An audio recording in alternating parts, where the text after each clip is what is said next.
Picture a bustling coffee shop alive with clicks and beeps. Espresso machines hiss, cups clink, screens glow as patrons scroll.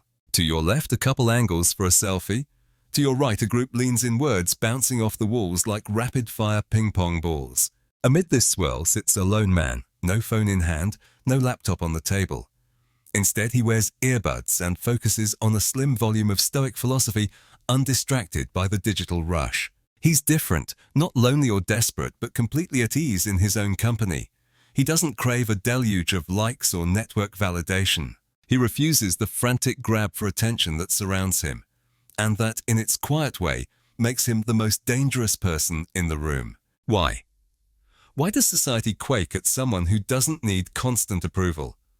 Why do we brand him odd or antisocial for choosing silence over an endless scroll? Because every ad, every notification, every match on a dating app depends on your sense of lack, on convincing you that you're incomplete without more. If no one felt incomplete, advertisers would lose their power. Social platforms would stall. Every industry built on your insecurities would collapse. When someone learns to be comfortable with themselves, they won't bow to marketing peer pressure or propaganda. Silence becomes a shield against manipulation. Without the ache for validation, no slogan can sway them. That's the peril. A person free from those shackles no longer follows the herd. No campaign can define them. And when thought becomes independent, it becomes unpredictable, dangerous to systems built on certainty. Imagine if nobody ever felt lacking. Billboards shouting, "Live your best life," would fall silent. Dating apps would gather dust without swipes. Social media feeds, engineered to trap your attention, would vanish without your hunger for connection. Every industry built on your sense of not enough would collapse. Walk through any mall or scroll any feed, and you see it clearly packaged solutions to mask emptiness. Health brands promise a new smoothie will fix your confidence. Fashion labels hint a coat will make you admired. Tech companies design endless feeds so you never pause, because in that pause, you might realize you don't need them. When you feel incomplete, you fill up on consumption. When you're whole, you resist. Consider dating apps. Swipe right and you temporarily feel validated. Swipe left and self-doubt creeps back in. But what if you discovered your worth doesn't pivot on another's tap on a screen?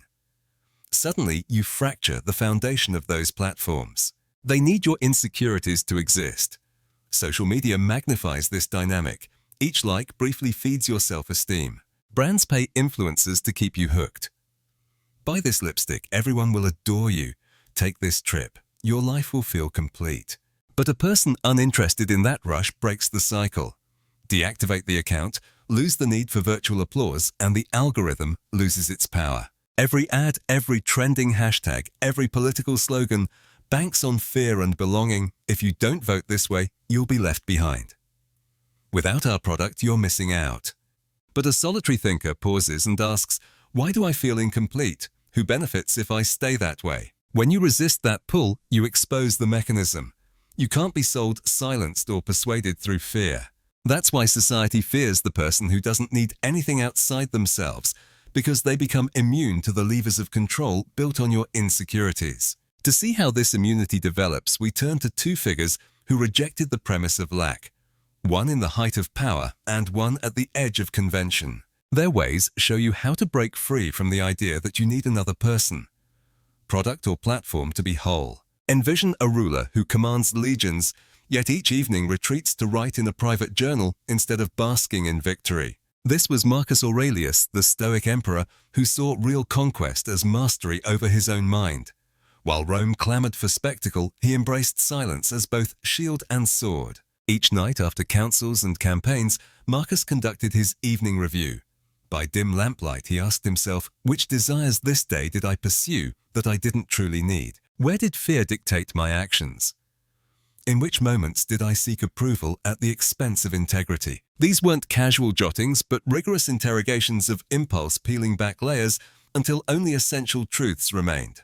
All cruelty springs from weakness, he reminded himself whenever tempted to wield power for its own sake. He understood that a person dependent on applause is easy prey for manipulation, so he deliberately built psychological muscle. Compliments fluttered his way, but he asked, do I need this praise, or is it a distraction?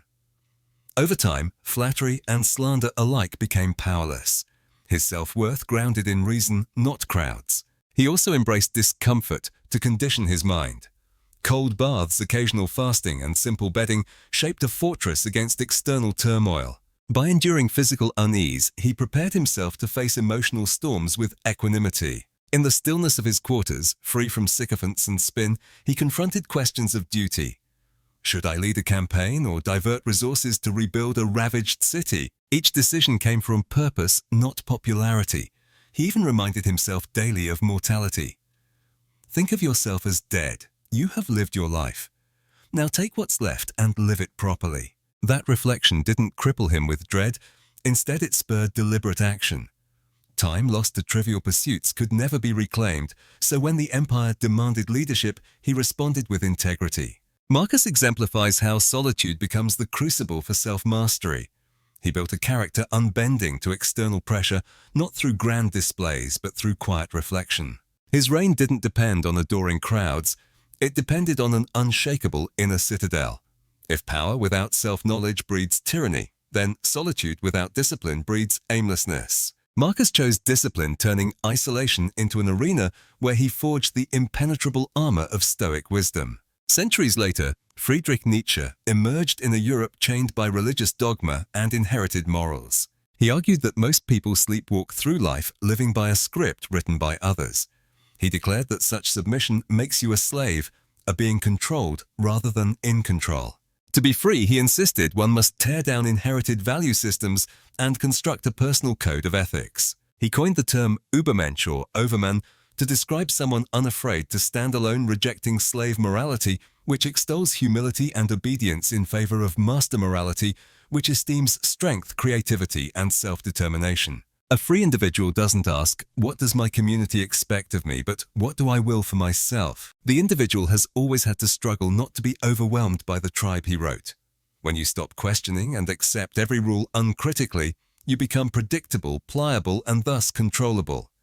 By continually interrogating beliefs, you become a living critique of the status quo, an unsettling force to any institution built on conformity. Consider modern parallels. Corporate cultures demanding allegiance to company values. Echo chambers that silence dissent, political movements labeling diverging opinions as traitorous. Those who refuse the given narrative are cast out or silenced. Nietzsche urged the courage to look into the abyss, to face the void of uncertainty without a pre-packaged moral anchor. Few can withstand that confrontation. Many cling to comforting illusions. But those who do become architects of meaning, daily building values from scratch. Nietzsche himself spent his final years in relative isolation, turning personal agony into philosophical fire. He questioned every sacred cow. What is good? Who decided that good is good? By tearing down centuries of unexamined assumptions, he urged individuals to become dangerous by rejecting inherited values. When you create your own moral code, no corporate slogan or political slogan can sway you. You are unpredictable. What if your chosen path contradicts widely accepted beliefs? And if that inspires others to do likewise, you spark a revolution of minds. Yet forging your own values carries immense weight. It demands shouldering every consequence, intense loneliness, self-doubt, and the burden of absolute responsibility. Many will never cross this bridge, for the precipice is too great. Swallow the void or crumble into despair. The Übermensch, however, strides across and forges meaning through acts that spring from individual will. In Nietzsche's view, solitude isn't mere absence of company, but rejection of the herd's moral voice. By embracing existential responsibility, you become dangerous because you no longer serve as a cog in a predictable machine. You're the living challenge to every presumption.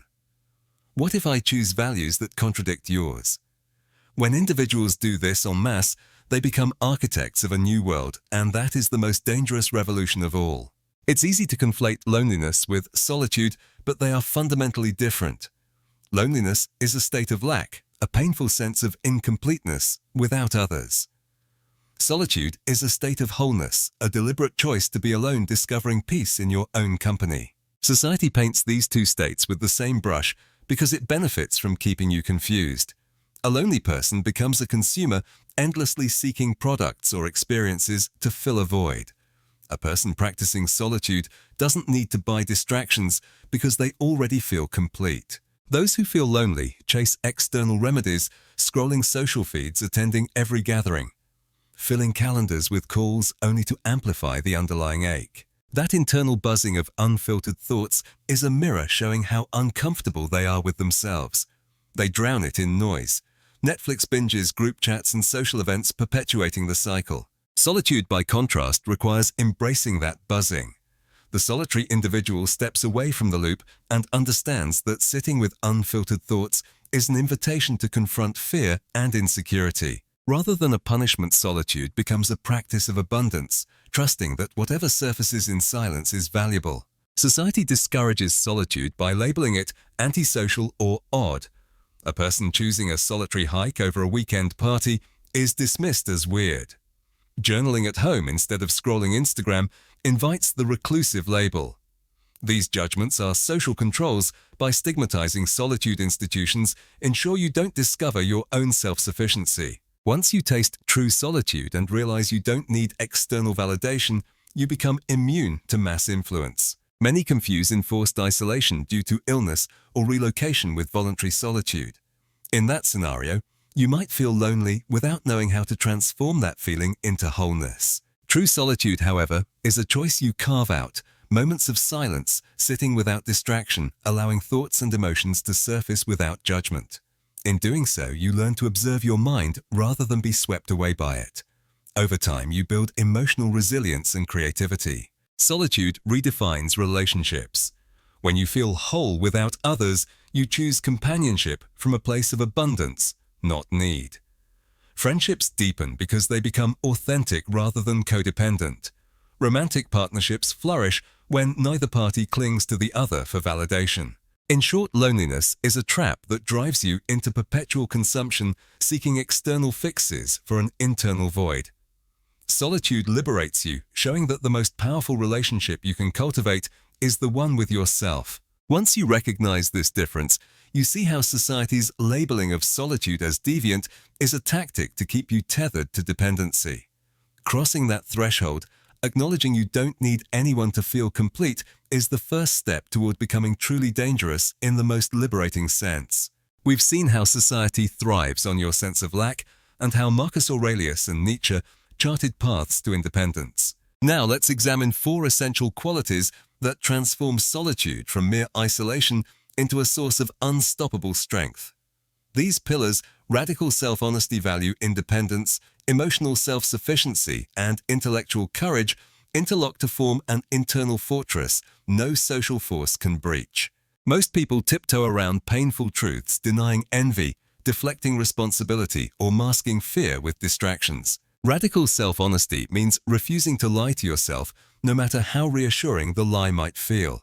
When you catch yourself scrolling social media to escape insecurity, you pause and ask, what emotion am I avoiding? By consistently interrogating motives, you develop an uncanny ability to detect self-deception early. Admitting fear gives you power to address it. Pretending it doesn't exist amplifies it.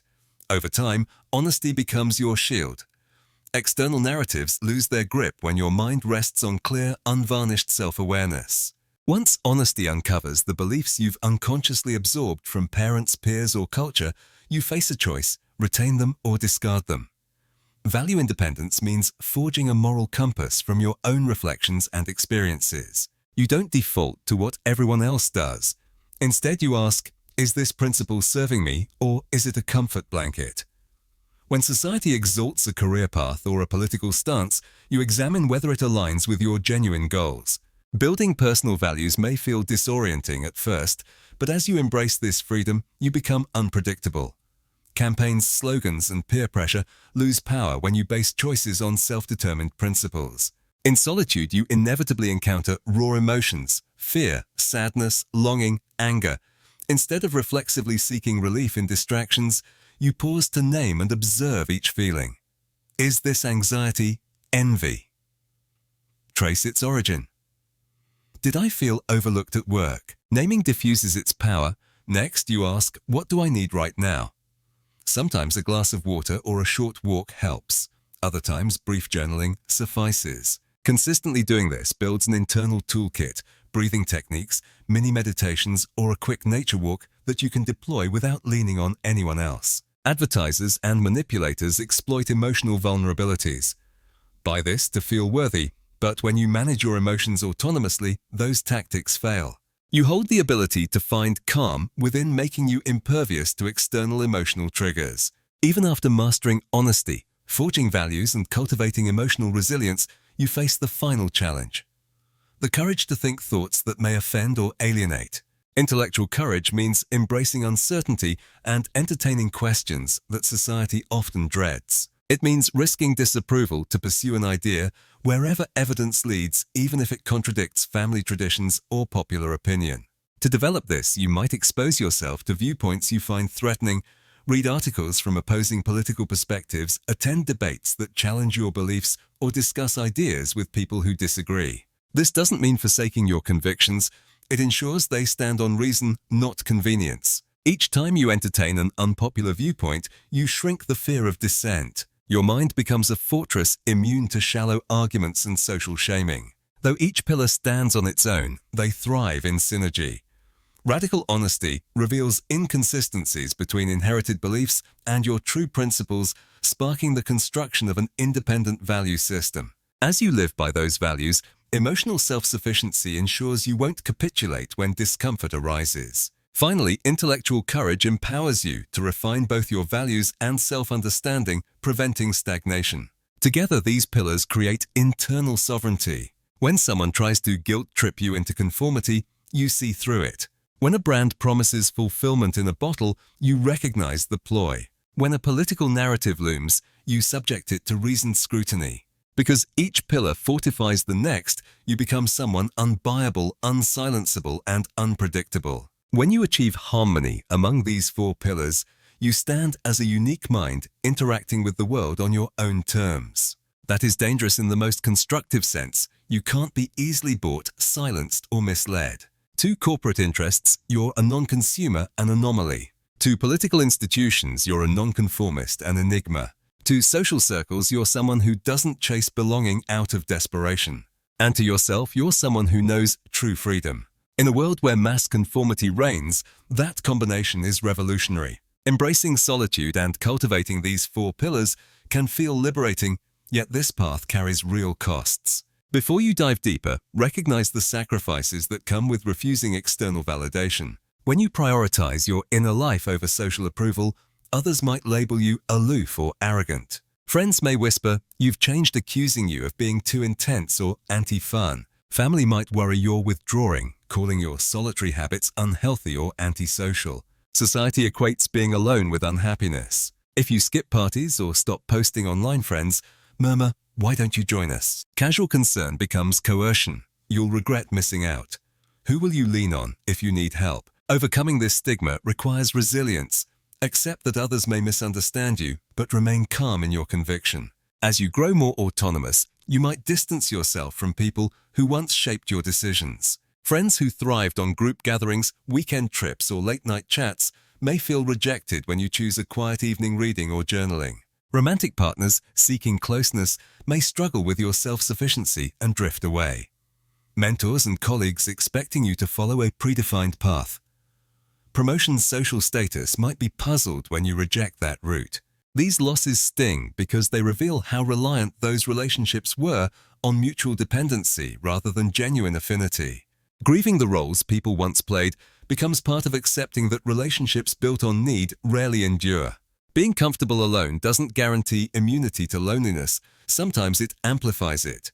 You may notice family gatherings you're not part of, or see friends celebrating milestones without you. Doubts creep in. Have I chosen wrongly? Am I missing something essential?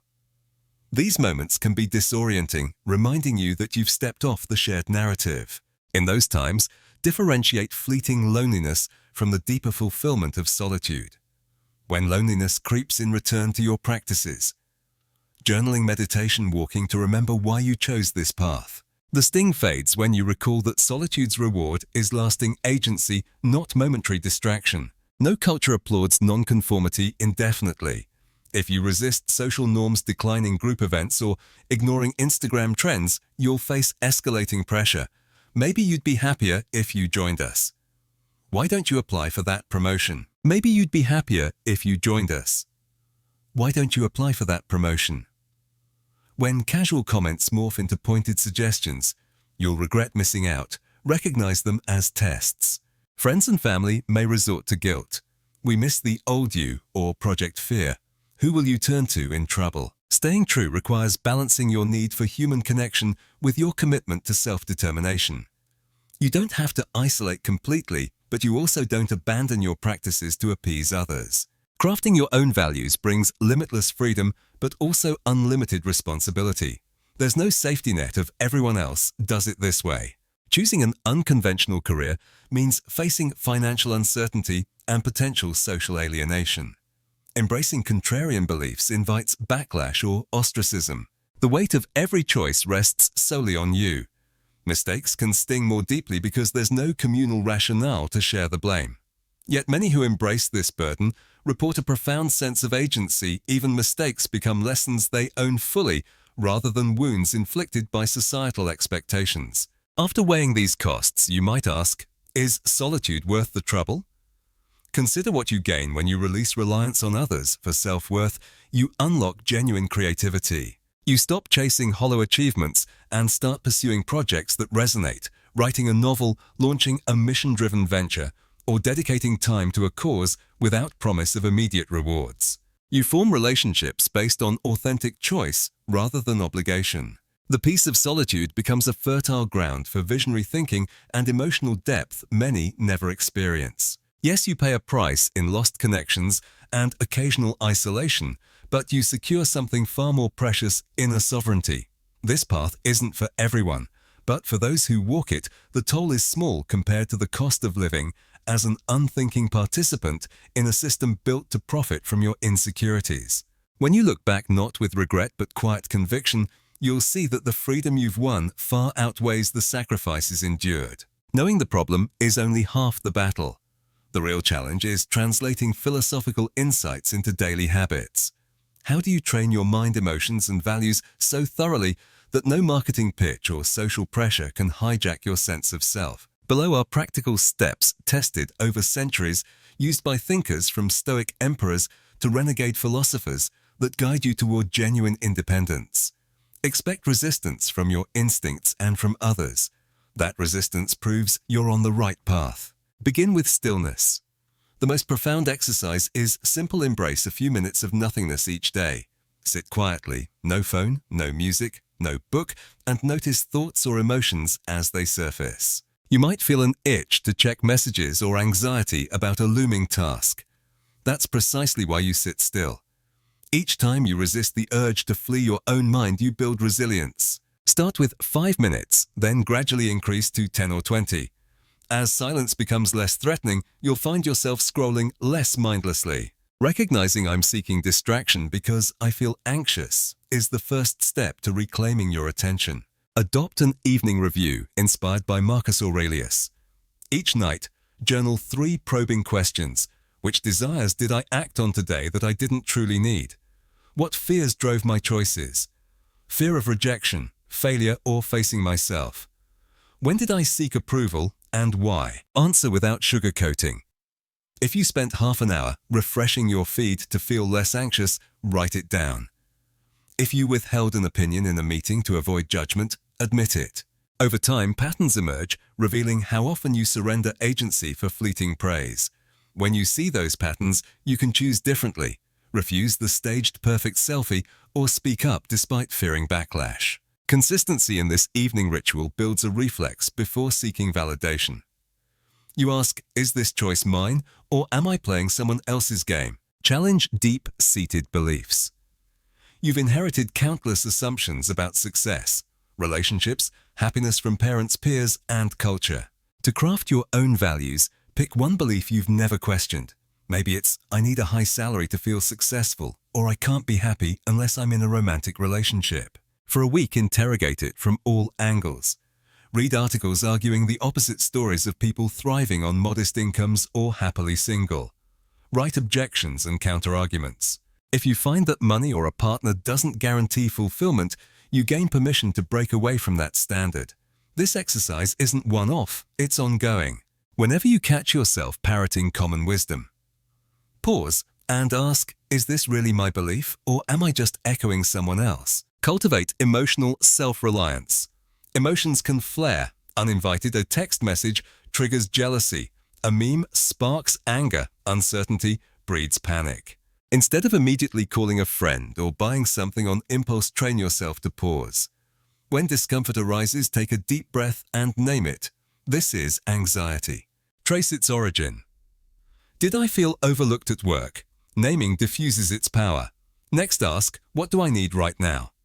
Sometimes a glass of water or a short walk helps. Other times, brief journaling suffices. Consistently doing this builds an internal toolkit, breathing techniques, mini meditations, or a quick nature walk that you can deploy without leaning on anyone else. Advertisers and manipulators exploit emotional vulnerabilities. Buy this to feel worthy. But when you manage your emotions autonomously, those tactics fail. You hold the ability to find calm within, making you impervious to external emotional triggers. Exercise intellectual courage. To think for yourself deliberately, expose yourself to ideas you find threatening. If your social feed mirrors one political perspective, follow a channel representing the opposite. If your industry values only conventional career paths, explore alternative stories. Creatives who swapped stability for passion. Attend debates where disagreement is encouraged. When you hear an argument that unsettles you, pause instead of dismissing it. Why do you feel that way? What evidence supports your view? Doing so doesn't mean forsaking your convictions. It ensures they stand on reason, not convenience. Each time you hold space for an unpopular viewpoint, you shrink the fear of dissent. Your mind becomes a fortress immune to shallow arguments and social shaming. Anticipate and navigate pushback. Friends and family will notice your transformation. They may tease you for skipping gatherings, accuse you of being distant, or suggest you're overthinking life. Expect these reactions. Understand that resisting unspoken rules often triggers discomfort in others. If someone complains, respond calmly, I'm experimenting with quiet time to see if it helps me focus. I value our friendship, but I also need this space. If family spreads concern, reassure them, I love you. I'm just exploring different ways to be present.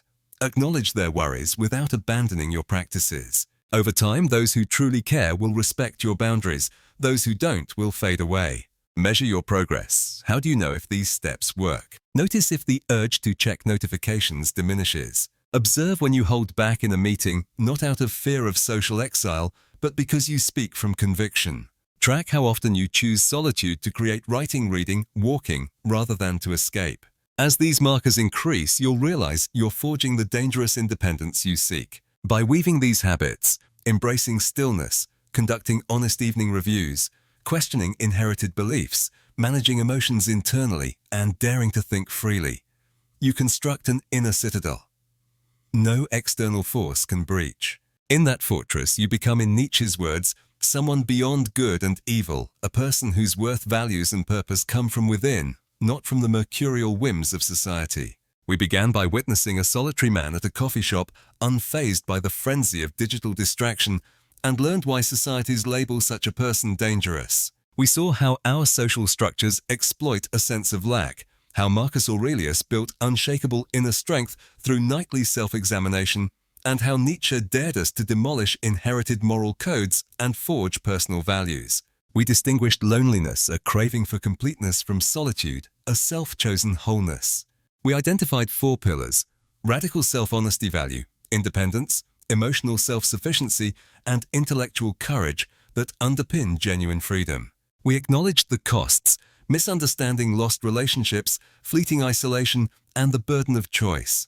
And we discovered practical steps to cultivate the dangerous independence that makes you immune to manipulation. Now you stand at a crossroads. Will you continue surrendering decisions to every trending narrative, every viral clickbait, every fear-mongering headline? Or will you step into a form of freedom so radical that it renders you unbuyable, undeceivable, and unsilenceable? The practices outlined: embracing silence, conducting honest evening reviews, questioning deep-seated beliefs, managing emotions internally, and daring to think unconventionally, are not mere exercises. They're lifelines to a life lived on your own terms. If something in these words resonates, take a concrete step today. Set aside 10 minutes for uninterrupted stillness. Journal one uncomfortable truth. Challenge a belief you've never dared to question. Notice how the world reacts when you refuse to play its game. Share this message with someone you trust. Perhaps they too ache for genuine independence. Remember, in a culture built on conformity, choosing solitude and self-sufficiency is the most radical act of all. It's not about isolating yourself, it's about reclaiming yourself. That reclamation is the kind of danger the world needs, dangerous to complacency, to mass manipulation, and to empty expectations. Embrace this path, and you will not merely survive society's schemes, but reshape them by living authentically.